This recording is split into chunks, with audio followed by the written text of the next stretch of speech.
Good morning, dear students. Let's move on to the discussion on biological oxidation part 2. What is biological oxidation? The oxidation process takes place in living cells. Living cells, what are living cells? The aerobic organisms. So oxidation process or aerobic respiration takes place in a living cell is called as biological oxidation. Why it is important?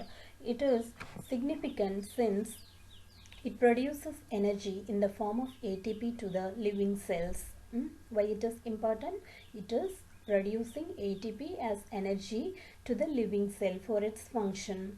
Hence, it is important to discuss here. What are the contents of today's discussion? Oxidative phosphorylation and its mechanism and substrate level phosphorylation. It's given as substrate for phosphorylation, but it is called as substrate level phosphorylation. So oxidative phosphorylation and its mechanism and substrate level phosphorylation are going to be discussed now.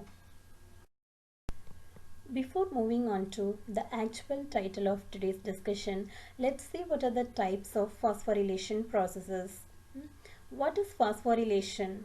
Adding phosphate group to the high energy phosphate molecule to give high energy compound called as ATP. That means here addition of inorganic phosphate occurs to adenosine diphosphate to produce adenosine triphosphate. So in order to produce adenosine triphosphate as high energy molecule, what are the phosphorylation processes are taking place in the body?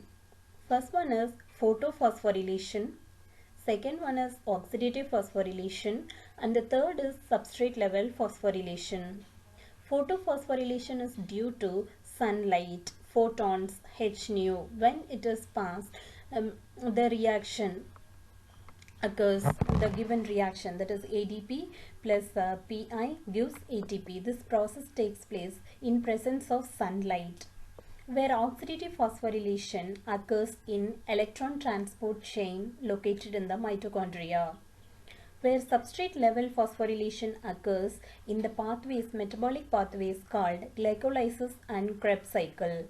Glycolysis in cytosol portion of cell and Krebs cycle in the mitochondrial matrix. So where substrate level phosphorylation occurs to produce ATP. So these are the three phosphorylation processes to produce ATP as energy source. First one is photophosphorylation, oxidative phosphorylation, substrate level phosphorylation. Where photophosphorylation occurs by means of sunlight. Oxidative phosphorylation in ETC, electron transport chain. Then substrate level phosphorylation through glycolysis and Krebs cycle processes. Let's move on to oxidative phosphorylation and its mechanism. What is oxidative phosphorylation? It is a metabolic process. It occurs in mitochondria of aerobic organisms, where it occurs in mitochondria of aerobic organisms with oxygen. And it has four complexes of electron carriers, four complexes as mentioned under electron transport chain, that is with Roman number 1, 2, 3 and 4. So it has complexes of 4 with electron carriers, and then it transfers electrons from, transfers electrons from NADH or FADH2 to oxygen. What are NADH and FADH2? They are byproducts of catabolic processes. So it converts to oxygen. So this process is called oxidation.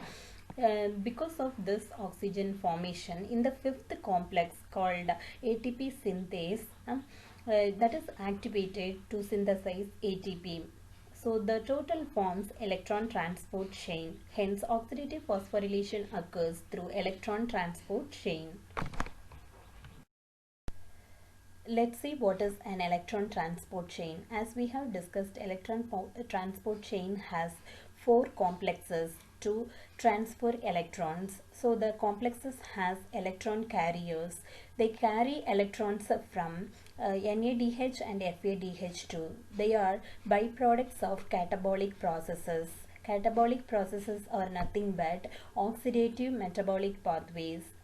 So by means of transferring electrons from NADH and FADH2, it produces oxygen. This oxygen drives chemiosmotic phosphorylation to produce ATP in mitochondria.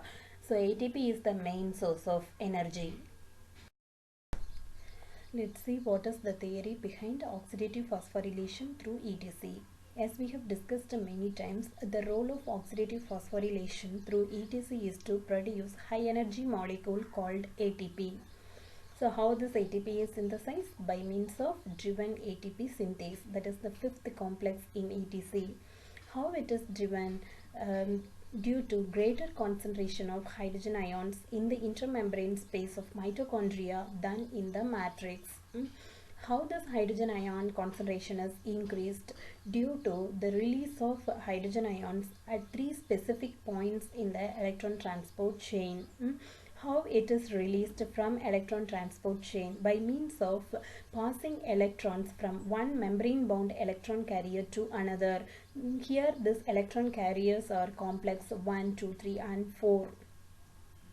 How these electrons are transported from where? From the byproducts of most catabolic processes. What are the byproducts? NADH and FADH2. How it is carried? What form it is carried as electron? In the form of hydride ions. Hydride ions where it is derived from the byproducts. This is the theory behind oxidative phosphorylation to produce ATP through electron transport chain. What are the electron carriers? There are 4 complexes as electron carriers and as the fifth complex to synthesize ATP, that is ATP synthase. First complex has NADH ubiquinone oxidoreductase. Second has succinate ubiquinone oxidoreductase. Then Q, that is intermediate electron carrier Q, called ubiquinone or ubiquinol. It is a hydrophobic carrier. And third and fourth complexes are cytochrome C oxidase. They are hydrophilic carrier. At last ATP synthase. These 4 complexes will release oxygen. This oxygen causes proton gradient in the intermembrane space, which leads ATP synthase activation to release ATP. So these are the electron carriers located in electron transport chain for oxidative phosphorylation. Here is the schematic representation as format 1 for oxidative phosphorylation and its mechanism. Observe the 4 complexes, how it produces protons, at what 3 points the protons are released. Hence it causes proton concentration increase in intermembrane space of mitochondria to release ATP. ATP, how it occurs? Through chemiosmotic process. What is actual electron transport chain? How a chemiosmotic process or proton motive force takes place between 4 carriers of electron transport chain. And here the format 2 to understand better about electron transport chain and chemiosmosis process in oxidative phosphorylation. Observe where it occurs, what are the 4 complexes, and what is the 5th complex to synthesize ATP. What is actual ETC? What is chemiosmosis process in oxidative phosphorylation? Where intermembrane space, where hydrogen ion concentration increase, at what 3 points hydrogen ion is released, how it released, and where ATP is synthesized. Everything is focused in the schematic representation. So the actual mechanism of oxidative phosphorylation, as a conclusion, it is involving electron flow and proton motive force. It is the mechanism in synthesizing ATP. Electron flow causes oxygen release, where proton motive force causes ATP synthesis. So this takes place in oxidative phosphorylation in the ETC chain. Coming to substrate level phosphorylation. What is substrate level phosphorylation? Here the formation of ATP or GTP. From GTP also ATP is released, as we have discussed in Krebs cycle. So substrate level phosphorylation is the source for synthesizing ATP from the pathways called glycolysis and Krebs cycle. We have already seen the pathways. Just go through what is glycolysis and Krebs cycle, how substrate level phosphorylation occurs. The name itself indicates from substrate phosphorylation process occurs. So substrate will be having a phosphate group. So the substrate itself a high energy molecule since it has phosphate bond.